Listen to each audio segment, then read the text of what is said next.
darkness is blocking the door. So now I have to deal with an interdimensional noise and sentient shadows. It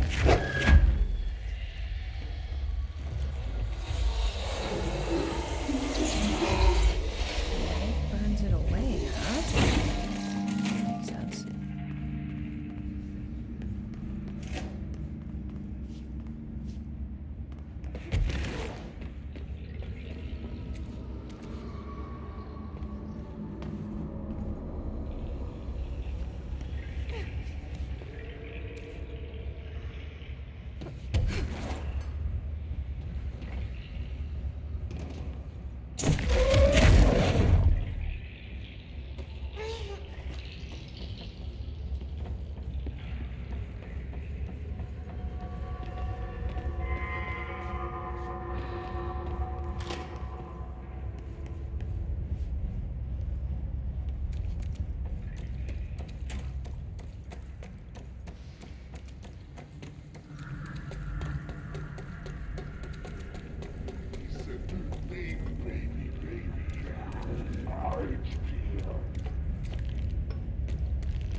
The third thing. The sound made darker, the darkness made louder. Hartman was stretched, like a worm through time. The third thing was a monster. Now we crashed out of darkness toward Phaeton.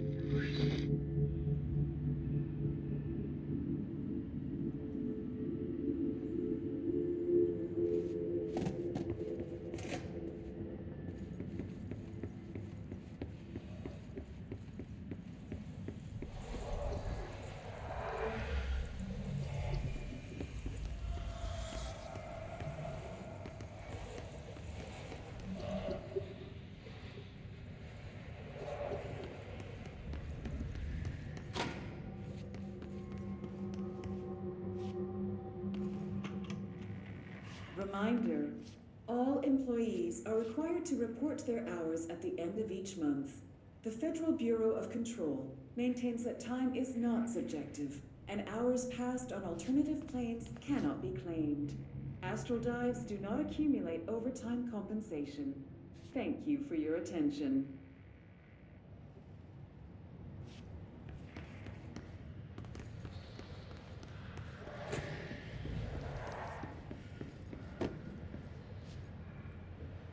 Agent Fisher, Day 6 inside the motel. Utilized surveillance methods are as follows. Fiber optic cameras, motion detectors in the lobby area.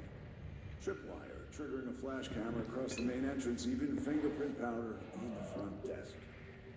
Results are very best. Mostly just...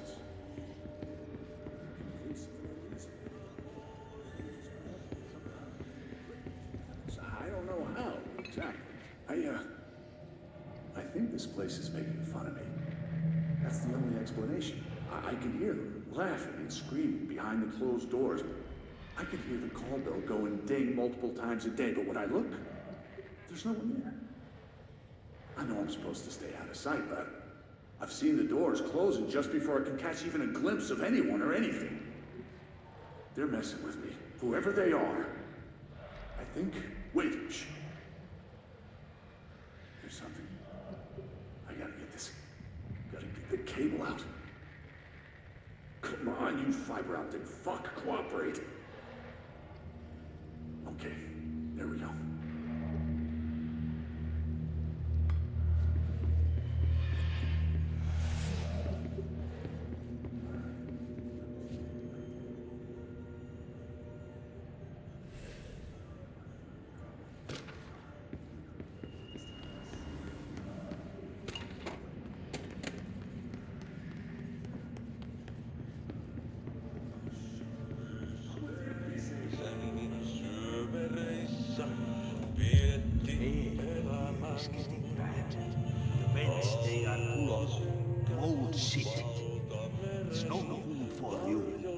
headache, nausea, mood, depression. Tell where you are. Because it's darkness everywhere. New day, same old bloody city, says the whole place. Like Darpat good for nothing. Get rid of it. Lads in here have done standing up. Lighten them up.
My understanding of the darkness is fragmented, incomplete.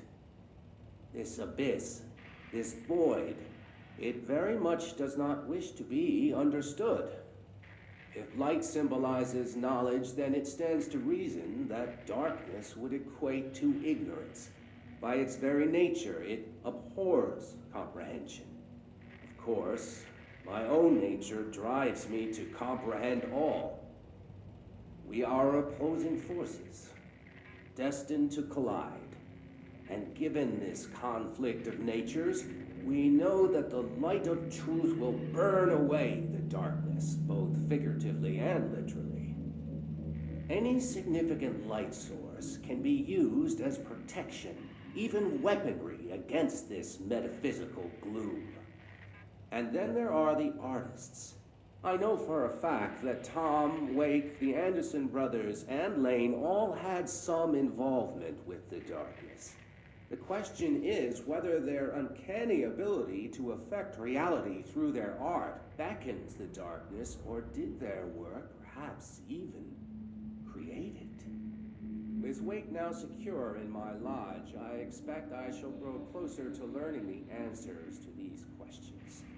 Assuming he cooperates, which is proving quite the challenge. Well, perseverance is the foundation of knowledge. Speaking of, I must be off on my rounds.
Agent Fisher, day 6 inside the motel. Utilized surveillance methods are as follows. Fiber optic cameras slid under the individual room doors, motion detectors in the lobby area, tripwire triggering a flash camera across the main entrance, even fingerprint powder on the front desk. Results are varying at best, but mostly just inconclusive and unusable. The footage is corrupted. Sometimes even the equipment is damaged. I don't know how exactly. I think this place is making fun of me. That's the only explanation. I can hear them laughing and screaming behind the closed doors. I can hear the call bell go and ding multiple times a day, but when I look, there's no one there.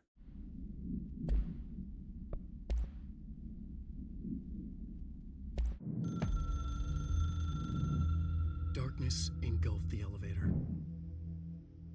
There was something there. A presence. Jesse Faden could hear it. A call. It was faint, reaching for her from a dark place. Faden was sensitive to visitations. She had them all the time. From her guiding star and the previous director. She was the perfect receiver. As if she'd been made for this. Faden paused to feel it. The force at play here. It was changing things around her, subtle, trying to make her act. Faden didn't like that. Her guide felt it too. Polaris didn't flare up in defense as with the hiss, so it wasn't all bad. Not a hostile transmission. It was powerful, but it was coming from far away, and made weak because of the distance. It was a distress call. Faden sensed a drowning man, a man desperate to escape. She sensed something else too, a hunger in the dark, not unlike the hostile resonance, waiting. She knew that desperate acts can have grim consequences. It was this, more than the man's despair, that made her follow the call. The elevator lights winked back on. The darkness receded like a memory. There was a new button on the elevator control panel. Investigation Sector. Faden pressed the button. The elevator doors slid shut with practiced bravado.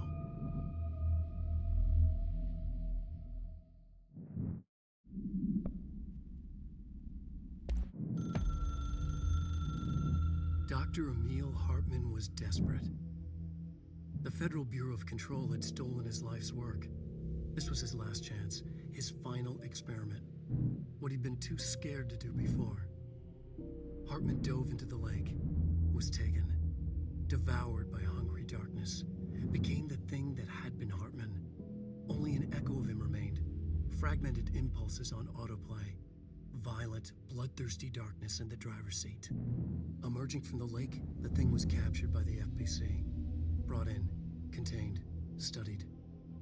The thing broke loose, killed everyone it could. The FBC fell back and sealed the sector. The thing was alone in the dark, lurking, roaming, waiting. Then something else came. Not darkness, but similar enough. A sound. A resonance. It shouldn't be a surprise. If there's one, why not another? The darkness inside the thing could have been immune, could have resisted, fought, could have been passed by, passed through with no effect. But it didn't, and it wasn't. Maybe it had grown weaker over time, not aged. It was timeless, but weaker with no link to its source. A metamorphosis followed. The thing that had been Hartman went through another change.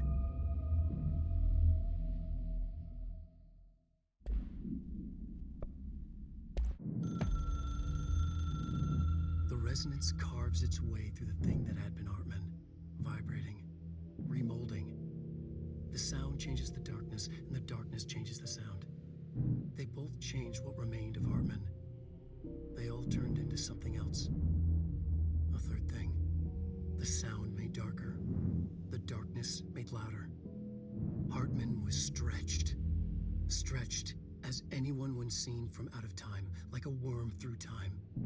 Almost an Ouroboros, a spiral, a maelstrom. The gravity well of a black hole, twisting inward, tightening, taking you deeper and deeper to the bottom, the heart, and other side. The third thing said, when you hear this, you will know you're in new you. He said, we build you till nothing remains. He said, under the conceptual reality, behind this reality, you must want these ways to drag you away. He said, baby, baby, baby, yeah, orange peel. The third thing was a monster. He'd tear apart any ordinary person crossing his path. Now he crashed out of darkness toward Faden. There was nothing ordinary about Faden.